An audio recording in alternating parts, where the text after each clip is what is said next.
साहब जी, आज की जो मीटिंग की आपने, जो प्रेस कॉन्फ्रेंस कर रहे हैं, क्या है इसकी मीटिंग, क्या?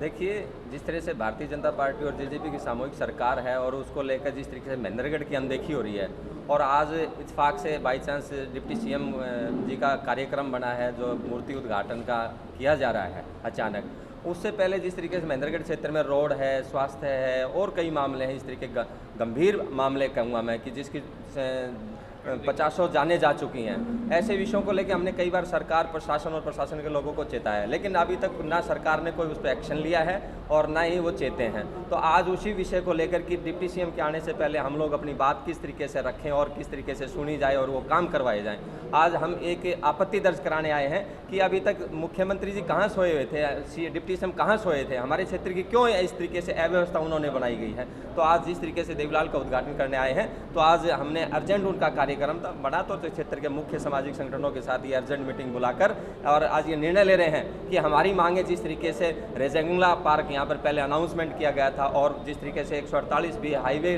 का स्टेट और नेशनल का जो ड्रामा रचा जा रहा है, उस रोड को, दोनों विषयों को लेकर, और मामले तो यहाँ पर जैसे IMT और मुख्यालय जैसे अनेकों हैं, हॉस्पिटल वगैरह, लेकिन मुख्य दो मामलों को लेकर आज हम इकट्ठा हुए हैं और हम मांग करते हैं कि डिप्टी सीएम के आने से पहले उस पर स्थिति क्लियर की जाए कि इस क्षेत्र के दोनों रेजेंगला जिस तरह पार्क और 148B स्टेट हाईवे का क्लियरेंस हमें मांगते हैं 30 तारीख से पहले, अन्यथा हम उसका विरोध करने के लिए हम उतारू वो खुद स्वयं कर रहे हैं। हम ना चौधरी देवीलाल जी के खिलाफ हैं, ना उनकी सरकार के खिलाफ है, ना चौधरी दुष्यंत चौटाला जी के खिलाफ है। हम सब उनको मानते हैं, अच्छे लोग हैं, लेकिन हमारी केवल मांग है समाज के, यहाँ क्षेत्र के लोगों की हमारी बात जो मांगे हैं उनको पूरा किया जाए, इसी बात को लेकर हम इकट्ठे हुए हैं। धन्यवाद। बताइए थी कुलदीप जी, आप क्या और नेक्स्ट कर लो ना क्वेश्चन। क्वेश्चन मैं साहब से सवाल साहब से एक सवाल बाद में फिर आपको साहब, आप जब मीटिंग चल रही थी तब आप बता रहे थे कि जो ज़मीन है वो इलीगल है जिस पर अभी ये मूर्ति का निर्माण किया जा रहा है, मतलब अनावरण किया जा रहा है। आज हमने जो ये सभा की है, ये इसलिए किया है कि महेंद्रगढ़ को बहुत ही ज़्यादा पिछाड़ा जा रहा है और भी आगे, नया ज़माना आगे बढ़ रहा है, लेकिन महेंद्रगढ़ को पीछे घसीटा जा रहा है। आज भाई दुष्यंत चौटाला चौधरी देवीलाल की मूर्ति को रखने के लिए महेंद्रगढ़ दिखाई दे रहा है, सीधा चल के महेंद्रगढ़ मूर्ति रखने आ रहे हैं। आज से 4 साल पहले रेंजगला शौर्य स्मारक के बारे में मंजूरी हुई थी, मुख्यमंत्री ने किया था, रामविलास शर्मा जी ने भी ओपन किया था, उसके लिए उन्होंने अभी तक नहीं सोचा, उसके लिए पहले उसका क्यों नहीं पहले वो कार्रवाई करे। हम ये नहीं कहते कि मूर्ति क्यों रख रहे। दूसरी बात, ये जो महेंद्रगढ़ की जगह है, ये देवीलाल पार्क के नाम पर जो है मंजूरी नहीं है। अगर मंजूर है तो मैं जेल जाने के लिए तैयार हूँ, अगर मैं गलत हूँ तो। चौधरी ओम प्रकाश चौटाला ने 1997-98 में यहाँ पर आया था मंडी में, तो उन्होंने सिर्फ उस खाली जगह को देख करके ये बोला था कि यहाँ देवीलाल पार्क बना देते हैं। क्या उसी बात के ऊपर महेंद्रगढ़ की जमीन देवीलाल पार्क के लिए मंजूर हो गई? ये सरेआम गलत हो रहा है और हम नहीं होने देंगे। देवीलाल चौटाला की जो मूर्ति रखने के लिए दुष्यंत चौटाला रहा है, वो बिल्कुल कानून से गलत है और हम नहीं लगने देंगे। हमारा रोड की क्या हालत है, रोज हमारे 2-3 जवान खत्म हो रहे हैं, युवा, उसको बनवाने के लिए दुष्यंत चौटाला आज तक नहीं आया कि मैं रोड बनवा दूँ। 3-3, 4-4 पर मंजूर हो लिया, फिर भी नहीं बनवाने के लिए आ लिया। इसलिए हम बिल्कुल भी बढ़ने नहीं देंगे, चाहे हमें अपनी जान देनी पड़े। हाँ जी कुलदीप जी, आपने पहले भी मुख्यमंत्री साहब जब आए नारनौल में तब विरोध किया था उनका, तो अब विनोद जी कह रहे हैं कि हम विरोध करेंगे, तो क्या किस प्रकार का विरोध रहेगा, क्या कहना चाहिए बताएं। देखिए, मुख्यमंत्री पहली बार 9 अप्रैल 2016 को महेंद्रगढ़ में आए। उस समय हमने उनका कोई विरोध नहीं किया और उस समय उन्होंने महेंद्रगढ़ के लिए एक लंबी लिस्ट जारी करी थी, जो हमारे महत्वपूर्ण जो महेंद्रगढ़ के विकास कार्य है उनको लेकर उनका शिलान्यास किया था। उसके बाद में मुख्यमंत्री दोबारा से आए, 21 जुलाई 2018 को आए, 24 फरवरी 2019 को आए, तब भी हमने विरोध किया था। वो विरोध स्वरूप इसलिए था कि जो उन्होंने जिन कार्यों का शिलान्यास किया था उन पर काम शुरू नहीं हो पाया। और अब जो आज की जो बात है कि उप मुख्यमंत्री जो इस सरकार का सेकंड पार्ट है, वो हमारे महेंद्रगढ़ जिले में ये सरकार बनने के बाद में लगभग 2.5 साल बाद पहली बार आ रहे हैं। वो जहाँ भी जिस भी ज़िले में जाते हैं लगभग 200-300 करोड़ रुपए की सौगात देते हैं, 20-30 सड़कें होती है जिनका उद्घाटन और शिलान्यास करते हैं। ये महेंद्रगढ़ में पहली बार ऐसा हो रहा है कि उप मुख्यमंत्री यहाँ पर आ रहे हैं, कोई किसी भी परियोजना का वो शिलान्यास नहीं कर रहे हैं, कोई यहाँ के विकास कार्यों के लिए पैसे नहीं दे रहे हैं। यहाँ हालत ऐसी हो चुकी है कि जो कार्य बनकर, जैसे सब डिपो हमारा बनकर तैयार है, लेकिन वो सिर्फ एक मंत्री की या मुख्यमंत्री की इस बात की बाट देख रहा है कि भाई कोई व्यक्ति सरकार का आए और उसका शिलान्यास करे। तो मुख्यमंत्री आ रहे हैं, वो अपने वंशजों की जैसे मूर्ति लगवा रहे हैं, देवीलाल पार्क जिनकी फाइल अभी अप्रूव नहीं हुई है, ज़मीन ट्रांसफ़र नहीं हुई, वो काम पहले कर रहे हैं। इसके विपरीत जिस सड़क का 148B का जिसका टेंडर हो चुका, उसका सरकार पिछले 2 महीने से ये नहीं कह पा रही कि इसका वर्क ऑर्डर कब होगा, इस पर काम कब शुरू होगा। मतलब एक प्रकार से वो फाइल गुम सी हो गई है डिपार्टमेंट में जाकर, जो स्वयं उनके पास है। तो हम ये चाहते हैं कि मुख्यमंत्री पहले जो हमारी 148B ओल्ड सड़क है, इसका जब टेंडर हो चुका है तो उसका वर्क ऑर्डर क्यों नहीं करवाते। जो हमारा रेंजांगला शहीदी स्मारक जो सरकार ने घोषणा करी थी और उसकी फाइल अप्रूवल होकर यहाँ आई हुई है, तो उस स्मारक का भी वो साथ साथ शिलान्यास क्यों नहीं करके जा रहे। और जो सब डिपो जो आज बाट देख रहा है, जिसपे 6.25 करोड़ रुपए की लागत से जो बिल्डिंग बनकर तैयार हो चुकी है, उसका शिलान्यास वो क्यों नहीं कर रहे। तो अगर ये काम हमारे नहीं होते हैं, हम सरकार मुख्यमंत्री को सरकार को ये चेतावनी देना चाहते हैं कि ये तीनों कामों की जो फाइल है, इसमें 10 मिनट का काम है, वो या तो इन फाइलों की कल अप्रूवल करे, वरना उप मुख्यमंत्री परसों हमारे जिले में आएंगे तो हम उनका पुरजोर विरोध करते हैं। और हमारे ये कोशिश और प्रयास रहेगा कि हम उसको मेंढरगढ़ हमारे जिले में नहीं घुसने देंगे। जी, विशेष आपने 3 जो मांगे इसमें मेंशन करी, रेजांगला के सब डिपो और 148B जो सड़क अपनी जो मेन मुख्य मार्ग है। बाकी इसमें जैसे सड़क अपनी जगह पर है, सब डिपो अपनी जगह पर है। बात करें रेजांगला की, तो रेजांगला नहीं, रेंजांगला की जो फाइल है वो नगर पालिका से डीसी से अप्रूव होकर एसडीएम के पास ऑन टेबल है।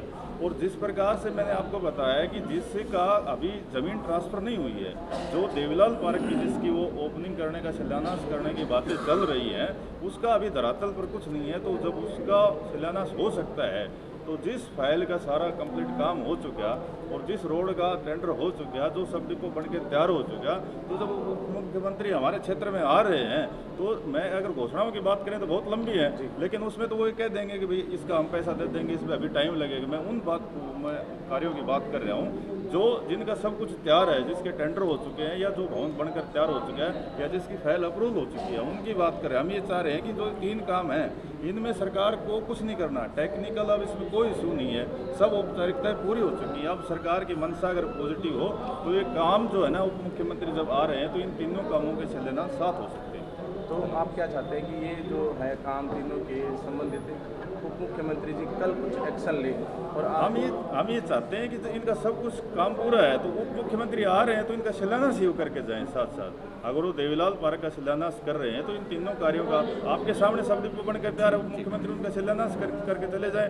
रेंजांगला का जो शहीदी स्मारक का पार्क है, उनका कहीं भी वो शिलान्यास करके चले जाएं। और दूसरी बात, जो 148B ओल्ड की है, उसका टेंडर हो चुका है, तो वो वर्क ऑर्डर करवा कर उसका भी विधिक शिलान्यास करके चले जाएं। तो ठीक महेंद्रगढ़ की जो 3 मुख्य जो समस्याएं हैं, कम से कम उनका समाधान हो सकता है। मान लीजिए उन्होंने सांकेतिक रूप से बोल दिया कि ये आने वाले समय में हो जाएगा, कल उन्होंने कोई स्टेटमेंट दे दी, तो फिर उसके बाद विरोध होगा नहीं? स्टेटमेंट तो हमेशा होती रहती है, जब भी विरोध होता है तो सरकार या प्रशासनिक अधिकारियों की तरफ से एक आश्वासन आ जाता है कि भाई इसका जो है ना कल कर देंगे, अगले महीने में हो जाएगा। उसका कोई नहीं है। अगर उनके ऑफिशियल प्रोग्राम में जो चंडीगढ़ से डिक्लेयर होते हैं, उनमें अगर शिलान्यास का इसमें नाम डलेगा तो हम संतुष्ट होंगे, वरना उनका विरोध होगा।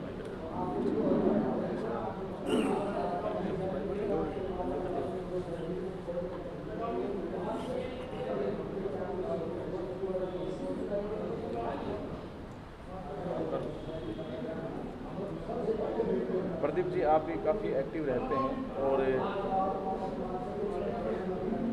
ख़ास तौर पर बात यह है कि उप मुख्यमंत्री का आगमन है अभी हाल फिलहाल, और अभी जैसा कि चर्चा में अभी सामने आया कि विरोध भी हुआ, तो क्या कहेंगे यहाँ की जो समस्याएं हैं, महेंद्रगढ़ अविकास से पीड़ित है पिछले काफ़ी वर्षों से, और मुख्यमंत्री उप मुख्यमंत्री के जो कहते हैं कि एक क्षेत्र के अंदर राउंड होते हैं, उनमें सबसे कम संख्या में जो राउंड है वो हमारे महेंद्रगढ़ शहर के अंदर होते हैं, क्या कहें?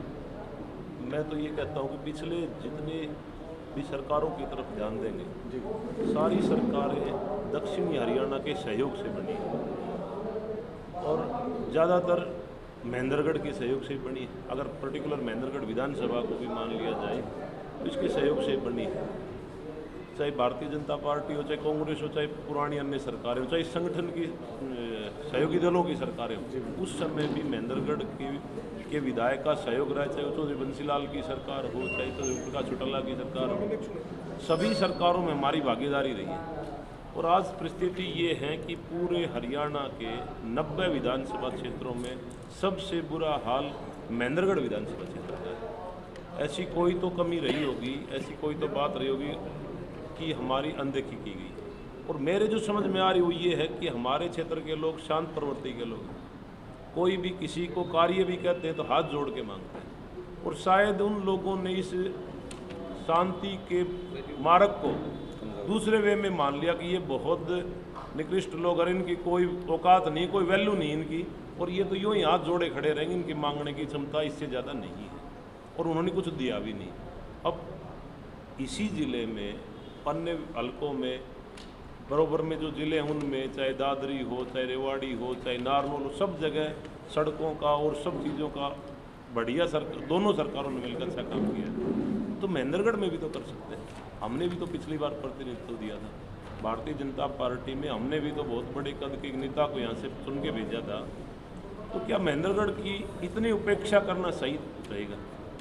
और डिप्टी सीएम की रही बात, डिप्टी सीएम साहब सरकार है हरियाणा की, और हमें उनका ना उनके डिप्टी सीएम होने से एतराज़ है, ना उनका यहाँ आने से एतराज़ है। हमारा एतराज़ इस बात से है कि वो आ रहे हैं, और वो जहाँ भी जाते हैं, प्रदेश में जहाँ भी जाते हैं, बड़ी बड़ी सौगातें देकर आते हैं।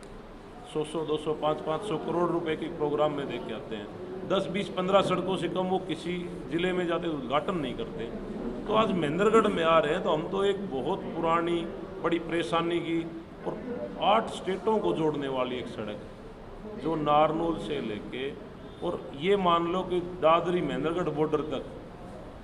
कमाल की बात तो ये है कि डिप्टी सीएम साहब ने जो दादरी जिले में छोटा सा टुकड़ा बचा था उसके भी पैसे दे दिए, उसका भी काम चल रहा है। तो एकदम बिल्कुल सीधे शब्दों में हमें उपेक्षित कर दिया। डिप्टी सीएम साहब ने खुद 18 करोड़ रुपए दिए हैं, दादरी जिले के दे दिए। अरे दादरी जिले के दे दिए, हमें इस बात से भी खुशी है, लेकिन हम भी तो इस हरियाणा प्रदेश के लोग, यार वो हरियाणा प्रदेश के डिप्टी सीएम हैं, वो दादरी जिले बारडा विधानसभा क्षेत्र के डिप्टी सीएम है। दूसरी बात ये है, मैं कतई इस बात का विरोध नहीं करता, उनके जो कार्यकर्ता हैं, उनके जो समर्थक हैं, वो चाहे हमारे से भी नारे लगवाएं, हम उनकी जय के नारे लगाएंगे। बस हमारी जो मांगे हैं, अब रेजांगला शौर्य स्मारक है, पूरी दुनिया में उनकी गौरव गाथाएँ गाई जाती हैं। हम ये कहते हैं कि रेजांगला शौर्य स्मारक की घोषणा हो चुकी, सारी चीज़ें कंप्लीट हो चुकी, एक छोटा सा काम है, उनका भी शिलान्यास कर दें। दूसरी बात, हमारे इलाके में चाहे किसी भी जाति धर्म के लोग, उस रेजांगला शौर्य स्मारक में हम चाहे शहीद स्मारक के नाम से कर दें, हम सब के गौरव पट लिखेंगे, हम उनकी गौरव गाथा लिखेंगे, और जो लोग वास्तव में देशभक्त हैं, जिनके मन में शहीदों के प्रति सम्मान है, वो जाके उनके नतमस्तक होते रहेंगे। और आज कोई आदमी, चाहे वो किसी भी पार्टी से, मैं किसी के विरोध और पक्ष की बात नहीं, लेकिन कोई आदमी अगर इस बात को भी गलत फील कर रहा है मेरे इलाके का, तो वो फिर शहीदों के सम्मान में कमी की बात है।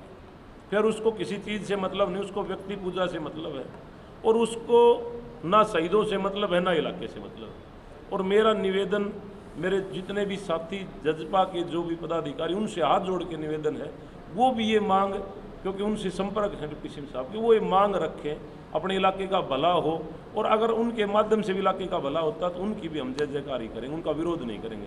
लेकिन अगर कुछ भी नहीं होता है तो उससे अच्छा तो फिर वो बात है, कुछ भी ना मिले तो फिर विरोध के अलावा हमारे पास बचता भी क्या, फिर हमें विरोध करना हमारी मजबूरी। तो हमारी तो ये निवेदन है प्रशासन से, सरकार से, डिप्टी सीएम साहब से, कि इन पे थोड़ा सा ध्यान किया जाए और कल तक हमें इस मामले में संतुष्ट कराया जाए। हम अगर हमारी ये तीनों मांगें पूरी होती हैं तो हम खुद डिप्टी सीएम साहब के स्टेज पे जाएंगे, उनका सम्मान करेंगे, महेंद्रगढ़ पहुंचने पर उनको फूल मालाओं से उनका स्वागत करेंगे।